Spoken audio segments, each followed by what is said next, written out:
नमस्कार, मी धनश्री. रोमन कॅलेंडरनुसार आज पहिला वर्षाचा सण म्हणजे मकर संक्रांत आहे. तुम्हा सर्वांना मकर संक्रांतीच्या हार्दिक शुभेच्छा. ही मकर संक्रांत तुम्हाला खूप शुभ फळ देऊन जावो, ईश्वरचरणी प्रार्थना करते. दुसरं म्हणजे आज मी माझी मकर संक्रांत कशी सेलिब्रेट करते हे तुमच्याशी शेअर करणारच आहे. त्याआधी मी तुम्हाला एक सांगू इच्छिते, ते म्हणजे मी आज छान काळ्या रंगाची साडी घातलेली आहे. मला काळा रंग खूप आवडतो. माझ्याकडे इतक्या काळ्या कलरच्या साड्या आहेत.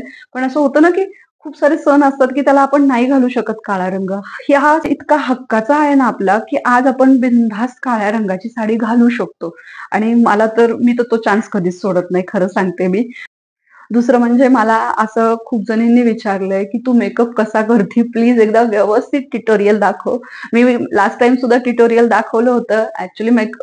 लास्ट टाईम सुद्धा मेकअपचा व्हिडिओ टाकला होता. पण त्यावेळेस मी जरा नवीन व्हिडिओज करायचे. त्यामुळं सेटअप म्हणा, काय म्हणा, तो एवढा व्यवस्थित नाहीये.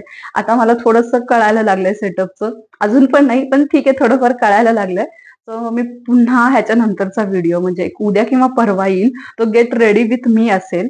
माझा मेकअप मी कसा करते हा तुमच्याशी अगदी डिटेलमध्ये शेअर करणार आहे. परत दुसरी गोष्ट, की तुमच्या स्किन टोननुसार तुम्ही कशी लिपस्टिक लावा, कोणता कलर वापरा, ह्याही गोष्टी मी तुमच्याशी त्या मेकअपच्या व्हिडिओमध्ये शेअर करणार आहे. चला तर मग बघूया मी कसं सेलिब्रेशन करते माझ्या मकर संक्रांतीचं. आणि ते सांगण्याआधी मी तुम्हाला एक सांगते, ज्या दिवशी मकर संक्रांत असते ना, त्या दिवशी मी तर सगळ्यात आधी लवकर उठते. म्हणजे माझं घर झाडून-बिडून घेते.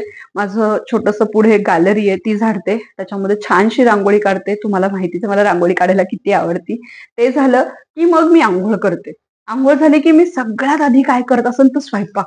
ॲक्चुअली मी स्वयंपाक उरकून टाकते कारण माझं बाळ लहान आहे, त्याला भूक लागते.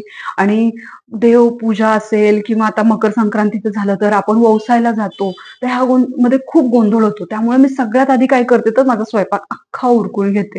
ते झाल्यानंतर मी देवपूजा करते. आणि गंमत अशी झाली ह्या सगळ्यात सकाळी गोंधळामध्ये, ज्यावेळेस आपण खण आणतो आणि खण आणल्यानंतर देवीच्या पुढे म्हणजे देवापुढे ठेवून आपण ते भरतो ना, तोच नेमकी शॉट मी काढायचा विसरले. ते माझ्या खूप नंतर लक्षात आलं. पण आता भरलेले खण परत काढून परत फक्त व्हिडिओसाठी करणं ते शुभ नाहीये. म्हणून मी तो काढलाच नाही खरं तर. पण इट्स ओके. फक्त तुम्ही समजून घ्या, की माझं सगळं काम झाल्यानंतर ज्यावेळेस मी माझी पूजा करायला घेते, त्यावेळेस मी सगळ्यात आधी आपण आणलेले जे खण आहेत, ते मी काल आणलेत. कधी सुद्धा एक लक्षात घ्या, की भले कोणताही दिवस असो, काहीही असो, पण ज्या दिवशी तुमचा भोगीचा दिवस असतो ना, त्याच दिवशी खण आणायचे असतात. खण आणायला पण नुसतं नसतं जायचं, हळदी-कुंकू घेऊन जायचं असतं घरनं. आणि मग ते हळदी-कुंकू लावून थोडे तीळ वगैरे टाकून छान असे खण घेऊन या. आणि खणला अजिबात कुठे क्रॅक नाही पाहिजे, कुठं त्याचं असं टपरा गेलेलं नाही पाहिजे. छान असे सुंदर असे खण तुम्ही घेऊन या. दुसरी गोष्ट, त्याच दिवशी तुम्ही भोगीच्याच दिवशी तुम्ही वौसा देखील तयार करायला घ्या. त्याच दिवशी सगळं घेऊन या. कारण खूप शुभ मानलं जातं ते. हां, संक्रांतीच्या दिवशी जर सकाळी तुमच्याकडे थोडा वेळ असेल तर तुम्ही जाऊ शकता. पण भोगीच्या दिवशी जितकं ते शुभ मानलं जातं, तितकं ते मकर संक्रांतीच्या दिवशी ठीक आहे, असेलच तर मग आपण करू शकतो ती गोष्ट. तर दुसरी गोष्ट वाण. वाण नेताना मी ना खूप बायकांना बघितलं, की ते ताटावर झाकण घेत नाही. असं म्हणतात आपल्या मराठीमध्ये, की माझा वाण झाकलेलाच बरा. तर कधी देखील तुम्हाला मी सांगते, वाण नेहमी झाकून नेत जा. आपला वाण कुणाला दिसणार नाही ह्याची काळजी घ्या. हां, तेवढ्यापुरतं ज्यावेळेस तुम्ही पुढच्या लेडीजला ओवाळत असतात, तोपर्यंत वाण दिसणं इट्स ओके. म्हणजे खूपच काय अगदी झाकून वगैरे नाही, पण ठीक आहे. असं म्हणतात आपल्या मराठीमध्ये, की वाण आपला झाकूनच असावा. आता ह्या त्या गोष्टी झाल्या ज्या मला तुम्हाला मनापासून शेअर करायच्या होत्या. चला मग दाखवते मी तुम्हाला, की मी माझी मकर संक्रांत कशी सेलिब्रेट करते. मकर संक्रांत 3 दिवसाचा सण. पहिलं म्हणजे भोगी, दुसरं म्हणजे संक्रांत आणि तिसरं म्हणजे किंक्रांत. आता भोगीच्या दिवशी ही मी मिक्स व्हेज म्हणजेच काही ठिकाणी खेंगट म्हणतात, काही ठिकाणी शेंग सोलाना म्हणतात. आमच्याकडे त्याला भोगीची भाजी म्हणतात. ही भाजी करून छान तीळ थापून भाकरी केली जाते. तसंच या दिवशी मी माझ्या आणि माझ्या घरच्यांच्या अंघोळीच्या पाण्यात थोडेसे तीळ देखील टाकते. हे सगळं झाल्यावर मी इकडं बघा छान गाजरचा हलवा बनवायला घेतलाय. हा खरं तर मी उद्यासाठी बनवायला घेतलाय, म्हणजे उद्यापर्यंत छान तो मुरल. भोगीचं सगळं काम झाल्यानंतर संध्याकाळी मी काढायला घेतली मेहंदी. आता मी संक्रांतीला नेहमी मेहंदी काढते. तुम्ही देखील असे सण-वार कुठले पण असतील त्याला मेहंदी नक्की काढत जा. मला काही खूप छान मेहंदी येत नाही, पण ठीक आहे नेटवर बघून जसं-जसं जमलं तसं काहीतरी मी काढलंय. आता संक्रांतीची सकाळ. सकाळी-सकाळी मी माझं सगळं छान दार-बीर, घर पुसून हे बघा अशी छानशी रांगोळी काढली. नेमकी माझा व्हाईट कलर संपला त्यामुळं थोडीशी कंजूशी केली आहे मी व्हाईट कलरमध्ये. माझी मेहंदी बघा किती छान रंगली आहे. हे झाल्यानंतर जसं की मी सांगितलं माझा सगळ्यात आधी स्वयंपाक उरकून घेतला आणि मग मी माझं स्वतःचं आवरायला घेतलंय. मी माझा मेकअप कसा करते हे मी नक्की तुमच्यासाठी टाकेन. आज मला खरंच वेळ नव्हता त्यामुळं सेटअप करा, सगळं घ्या, स्पेशली सगळं व्यवस्थित दाखवा, एवढा वेळ माझ्याकडे नव्हता. पण एक साधारण 2 दिवसात मी हा व्हिडिओ तुमच्यासाठी घेऊन येईन. बघा माझा बेस मेकअप तो पूर्ण झालेला आहे आणि विदाऊट फिल्टर आहे हा.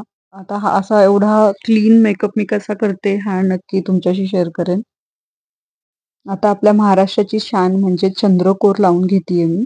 तुम्ही एक बघितलं असेल, की जेव्हा पण मी आवरते त्यावेळेस मी चंद्रकोरच लावते. कारण मला खरंच खूप मनापासून आवडते.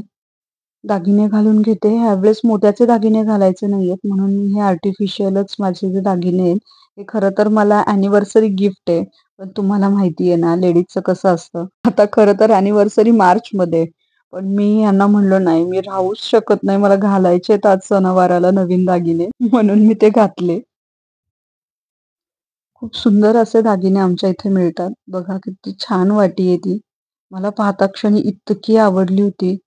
पण ह्याचा एक प्रॉब्लेम होता, की ह्याला कानातलं नव्हतं. म्हणून मी हे बघा दुसरं एक कानातलं त्याला मॅचिंग केलंय आणि ते आता घालणार आहे.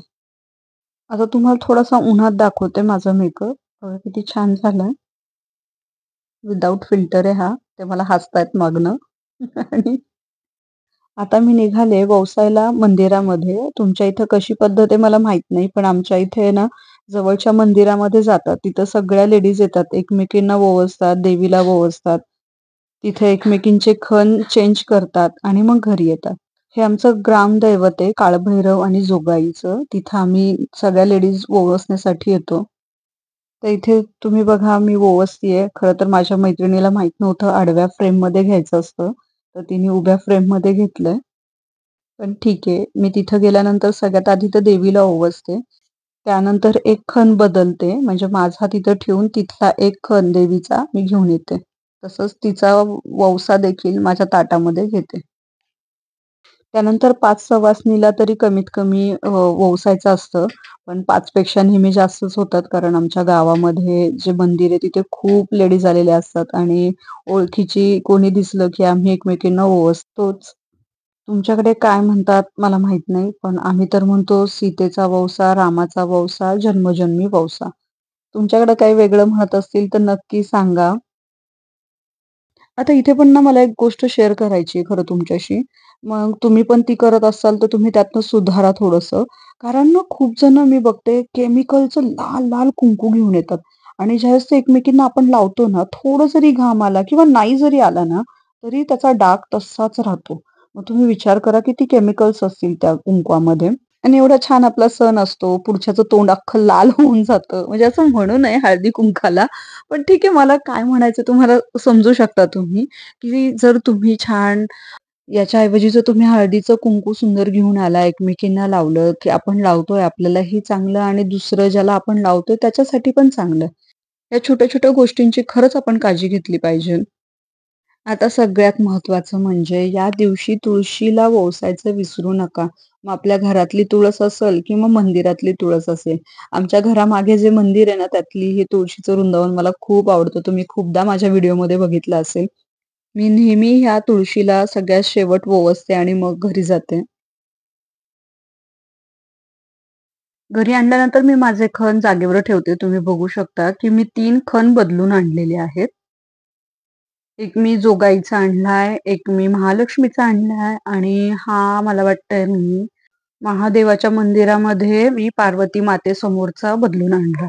असा 3 वेळा खण बदलायचा असतो. आता एकदा खण व्यवस्थित ठेवला, की तो झाकून ठेवायचा वाण.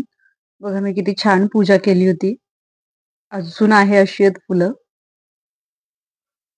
अजून एक गोष्ट मला तुम्हाला सांगायची आहे, ती म्हणजे अशी, की तुम्ही बघा ना, कसा वाण फेकलाय तो कसा सुद्धा आणि अख्ख्या मंदिरामध्ये वाण कुठंही पडला होता, पायाखाली येत होता, म्हणजे चालता सुद्धा येत नव्हतं.